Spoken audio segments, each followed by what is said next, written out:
کچھ لوگ وہ ہیں جو اہل بیت کا نام لے کر صحابہ کے خلاف بکواس کرتے ہیں، کچھ وہ ہیں جو صحابہ کا نام لے کر اہل بیت کے بارے میں بات کرتے ہیں۔ میں نے کہا تمہیں پتہ ہی نہیں ہے، اہل بیت وہ ہیں جو نبی کے گھر والے ہیں اور صحابہ در نبی والے ہیں۔ ارے کتنے بد نصیب ہو کہ کوئی نبی کے گھر والوں کی بات تو کرتا ہے، نبی کے در والوں کے خلاف بات کرتا ہے، اور کوئی نبی کے در والوں کا نام لے کر نبی کے گھر والوں کی بات کرتا ہے۔ اور سنیوں تمہیں مبارک ہو، تم نبی کے گھر والوں کی بھی بات کرتے ہو، نبی کے در والوں کی بھی بات کرتے ہو۔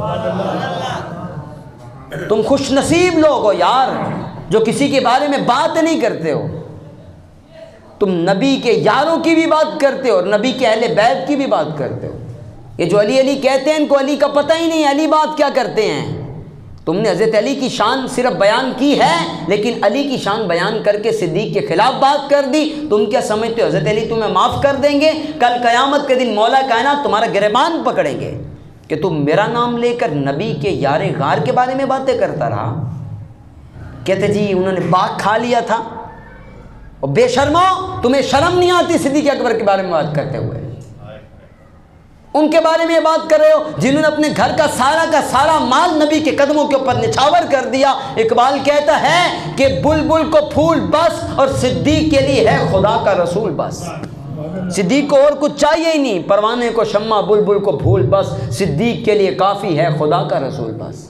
یہ بات یاد رکھو، خالی علی علی کہہ کے اور صدیق کے بارے میں باتیں کرتے رہو، عمر فاروق کے بارے میں حضرت سرائی کرتے رہو اور کہو کہ ہم تو علی والے ہیں۔ میں نے کہا تم علی والے نہیں ہو، تمہیں خالی علی کا نام لینا آتا ہے، تمہیں علی کے مقام کا پتہ نہیں، اور علی نے کیا بیان کیا ہے ان کی سیرت کا پتہ ہی نہیں ہے۔ حضرت علی موجود ہیں، صحابہ کا جمع غفیر ہے۔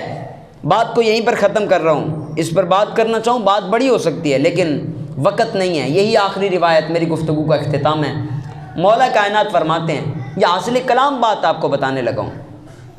ایک شخص نا آل فرعون میں سے مومن تھا، فرعون کی آل میں سے۔ اللہ نے اس کا ذکر قرآن کے اندر بھی فرمایا تمون ایمان، وہ اپنے ایمان کو چھپاتا تھا مومن لیکن ایمان کو ظاہر نہیں کرتا تھا۔ اور قرآن کا فیصلہ بھی یہی ہے کہ جب جان کا خطرہ ہو اپنے ایمان کو چھپایا جا سکتا ہے، لیکن اس کا دل ایمان کے ساتھ مطمئن ہونا چاہیے۔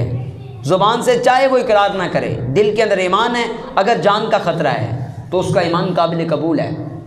اب کیا ہوا، وہ شخص اپنے ایمان کو چھپاتا تھا لیکن فرعون کو بڑا منع کرتا تھا فرعون کے رشتہ داروں میں سے۔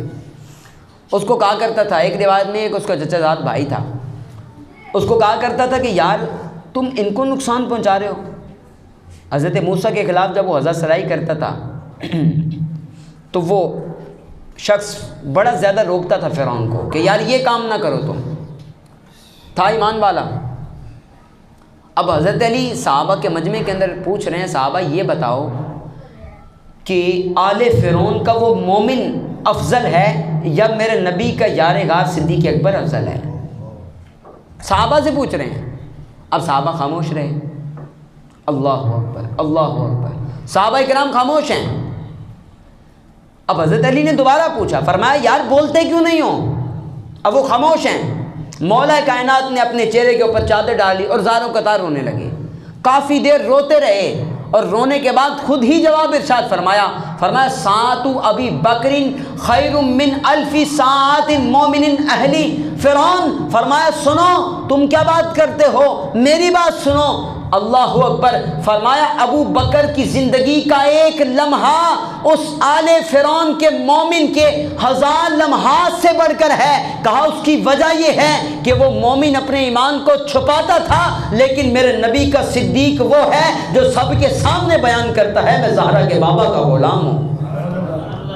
آپ فرماتے ہیں ابو بکر کی زندگی کا ایک لمحہ اس کی 1000 ساعت سے بڑھ کر ہے، وہ ساری زندگی گزارتا رہے، اس کی ساری زندگی ایک طرف ہے، نبی کے صدیق کی زندگی کا ایک لمحہ ایک طرف ہے۔ یہ کوئی بات کو مفتی صاحب نہیں کر رہے، کوئی علامہ صاحب کا فتویٰ نہیں ہے، یہ بات وہ علی کر رہے ہیں جن کے بارے میں میرے کریم آقا علیہ الصلوۃ والسلام ارشاد فرماتے ہیں صحابہ علی کو عام نہ سمجھنا، علی وہ ہے النظر الی وجہ علی عبادہ، علی کے چہرے کی طرف دیکھو گے، اس کے چہرے کی طرف دیکھنے سے بھی مالک تمہیں عبادت کا ثواب عطا کرے گا۔ یہ اس علی کی بات تمہیں بتا رہا ہوں جن کے بارے میں میرے نبی نے فرمایا انت اخی فی الدنیا والآخرہ. ہر صحابی کو دوسرے کا بھائی بنا دیا. حضرت علی خاموشی کے ساتھ کھڑے ہیں اور عرض کرتے ہیں حضور مجھے کسی کا بھائی نہیں بنایا. حضور نے فرمایا علی پریشان نہیں ہونا، انت اخی فی الدنیا والآخرہ، علی تو نبی کا بھائی ہے دنیا کے اندر بھی اور آخرت کے اندر بھی. صحابہ کا آپس میں پیار تو ایسا تھا، لیکن میں اور آپ ان کے بارے میں تبصرے کریں ہماری اوقات کیا ہے؟ ہم اپنے گریبان میں جھانکیں. اس لیے یہ بات آپ اپنے دل کے اوپر لکھ کر جائیے گا، کبھی بھی کسی صحابی کے خلاف بات نہیں کرنی. صحابہ کا آپس کے اندر کوئی بات ہے وہ جانے اور اللہ کا رسول جانے. میرے اور آپ کے لیے سب کا احترام لازمی ہے، چاہے وہ صدیق اکبر ہوں، چاہے وہ عمر فاروق ہوں، چاہے حیدر کرار ہوں، چاہے عثمان غنی ہوں، چاہے ابو ہریرہ ہوں، اور چاہے واشی بن حرب ہوں جنہوں نے صرف ایک دفعہ حضور کا چہرہ دیکھا، چاہے وہی ہوں. ہاں صحابی تو صحابی ہیں نا، کیونکہ حضور نے ان کو معاف کر دیا. فرمایا یار تو نے میرے چچا کو قتل تو کیا تھا امیر حمزہ کو، لیکن جا میں نے تجھے معاف کر دیا ہے. جب حضور نے ان کو معاف کر دیا میں اور آپ ان کے بارے میں بھی بات نہیں کر سکتے. یہ یاد رکھیں، کیونکہ حضور کے غلام بن گئے، حضور کے صحابی ہیں. اللہ نے سب سے وعدہ کر لیا اچھائی کا، اور رب نے سب کو بڑا بلند مقام عطا کر دیا. فرمایا کہ تمام کے تمام عادل ہیں، اس لیے میں اور آپ ان کے بارے میں بات نہیں کر سکتے. اسی نعرے پر گفتگو کو ختم کرتا ہوں. سب نے مل کر نعرہ لگانا ہے اور جوش دار پتہ چلے کہ حضور کے بھی غلام ہیں اور حضور کے صحابہ کے بھی غلام ہیں. ہر صحابی نبی، ہر صحابی نبی، ابو بکر صدیق بھی، عمر فاروق بھی، عثمان غنی بھی، مولا علی بھی، فاطمہ علی جنتی جنتی، اور حضرت امیر معاویہ بھی. ہاں ہمارا یہ عقیدہ اہل سنت کا، ہر صحابی حضور کا جنتی ہے. مالک کائنات میرے جملوں کو قبول فرمائے اور ہم سب کو شان صدیق اکبر سمجھنے کی توفیق عطا فرمائے.